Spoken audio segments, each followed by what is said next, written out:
Hey drifters, if you took a look at last week's parkour, you may have noticed that there were some pros going on a completely different route than normal.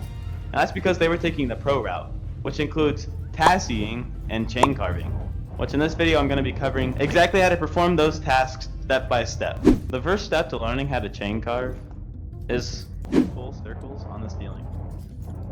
By knowing how to make 2 full circles, you know the timing of how to lower your hands while going, which if you know how to ceiling carve, you're supposed to lift your hand up while going so that you don't fall off the ceiling. So why chain carve, what you want to do is you basically want to keep your right hand or your left hand, depending on which hand you start with, as low as possible, so that you have enough time to put your other hand up and rotate the other way.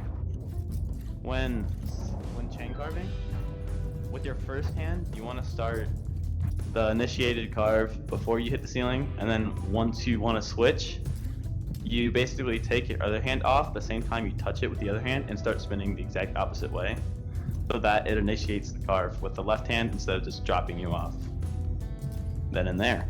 One thing that I did when I was first trying to learn how to do this is I would keep my hands close to my head.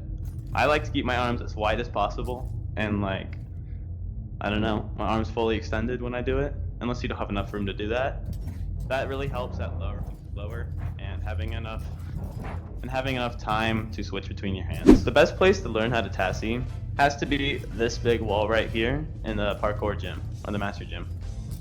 What I love to do is I like to just come up here, and what you want to do to tassy is you want to carve down the wall, and right at the last moment push yourself up into the wall from the carve so that you have upward momentum, and then use your opposite hand from whatever hand you were carving with to then turn and reverse ceiling carve.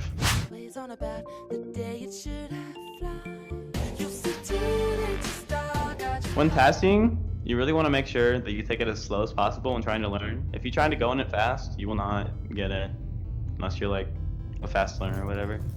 I try to take it as slow as I can on the wall and then just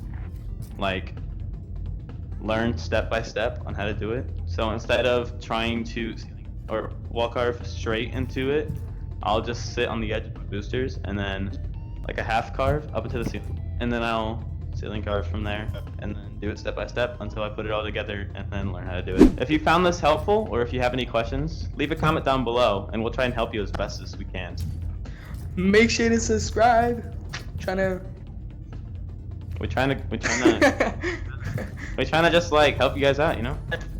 For absolutely no reason at all. So Definitely. least you can do is subscribe. Hit that subscribe button.